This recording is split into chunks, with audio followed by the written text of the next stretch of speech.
Regular mammograms to screen for breast cancer should start younger, at age 40. That's according to an influential U.S. task force. Now, previously, the task force has said that women could choose to start breast cancer screenings as young as 40, with a stronger recommendation that they get the exams every 2 years from ages 50 through 74. And to explain that and talk about the importance of getting screened is Theru Ross with the Susan G. Komen organization. They are advocates for breast cancer awareness and helping not only patients but community members find resources and support as they navigate a breast cancer, whether you are impacted or have a loved one who is. Tabor, thank you so much for joining me to talk about not only this new guideline that really could save so many more lives, but also the important conversation around getting screening, which not a lot of women are aware or educated enough on.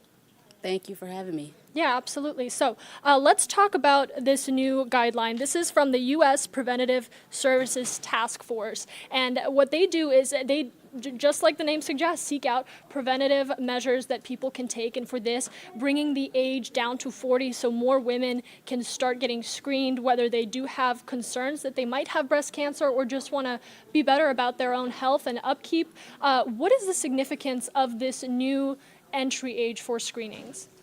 First off, we definitely would like to applaud the task force for lowering that age to 40. It's great because we noticed that people are getting diagnosed at younger ages.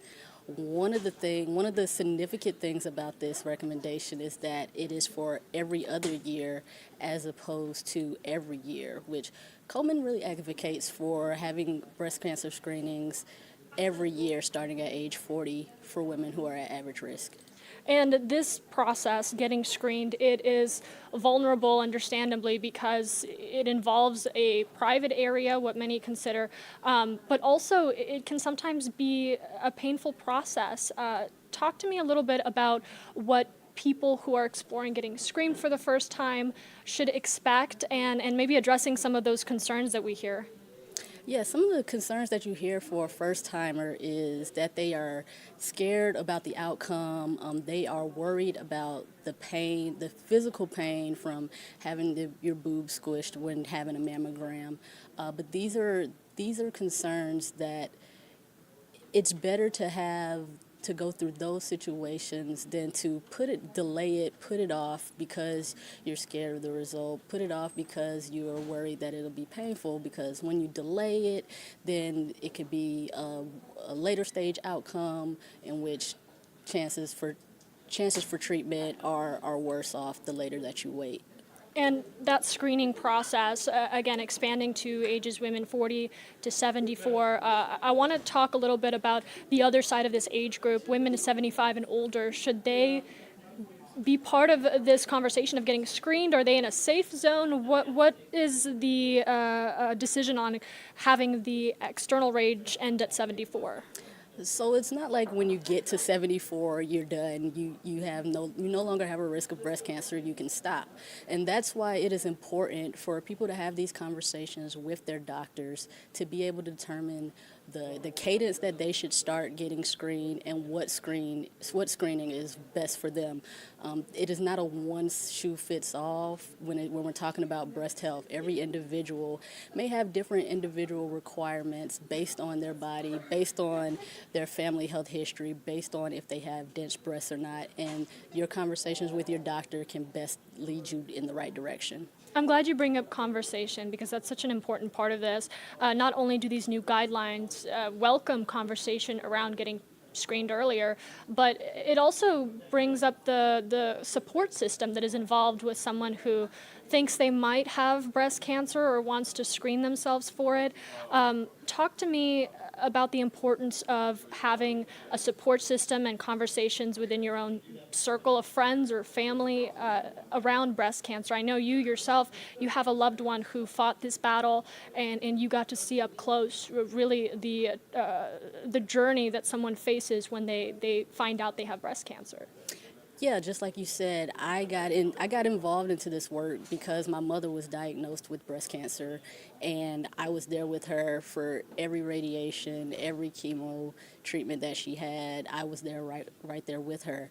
And it is important because this isn't a journey that somebody should have to take alone, and it's important to have your family with you. That's why it's important to have these conversations with your family and not keep cancer and health issues a taboo thing. We must have these conversations with our families because we never know what somebody's going through, and so we want to be there to help them. A big conversation surrounding getting these screenings for a lot of people is, well, I do want to be proactive in my health, and I want to make sure that I am taking every step to know that I am healthy, but maybe I can't afford access to medical care, or maybe I just don't have the time.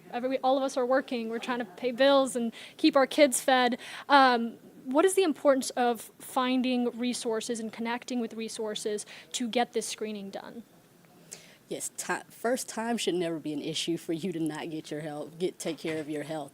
But access is an issue that's real, and so there are resources like we have at Komen through our breast care helpline, which can be accessed through 877 Go Komen, to where if you don't know where to start, there are people who can lead you in the right direction, whether it's you're just looking for information, or you don't know where to go get a mammogram, or you know where to get one, but you don't necessarily have the funds. Then we have people in place who can lead you in the right direction. Are there any age groups or demographics that should be looking at this a little closer? I know statistically, white women, they are slightly more likely to develop breast cancer. However, African American women, they often statistically find themselves with a more aggressive form of it. And again, women across the board facing some challenges with accessing medical care and continued medical care that these screenings are suggesting. Any particular group that should really focus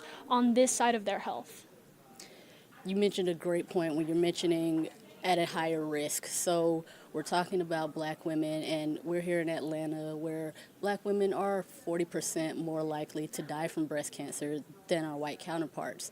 So we're looking at black women. We're also looking at women who have dense breasts, and you'll learn that from your doctor. They will tell you your breast density.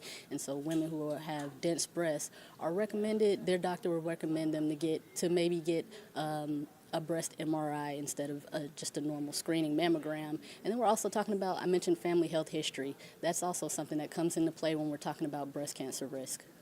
I want to show people the website that we've been talking about throughout this stream, but also the Susan G. Komen Foundation, a fantastic organization that is not only raising awareness for breast cancer, but also helping connect patients and support people in these patients' lives with resources. If you wanted more information, if you needed to learn more or a path to screen yourself, whether you suspect you might have breast cancer or you just want to be preventative, the Susan G. Komen Foundation, the Susan G. Komen Organization, a fantastic resource for you, and their website is really not only educational, but sets a guide for you to start your own process of preventative care. Theru, the work that you do connecting people here in Atlanta and beyond with this organization is so important. Any final thoughts as we talk about these new guidelines and the continued journey to raise awareness and build support around breast cancer? The one thing that I just want to say is that, again, it's not a one-size-fits-all when we're talking about when you should get screened. There are recommendations, but again, I say talk to your doctor. Share that family health history with them. If breast cancer runs in your family, you're at a higher risk.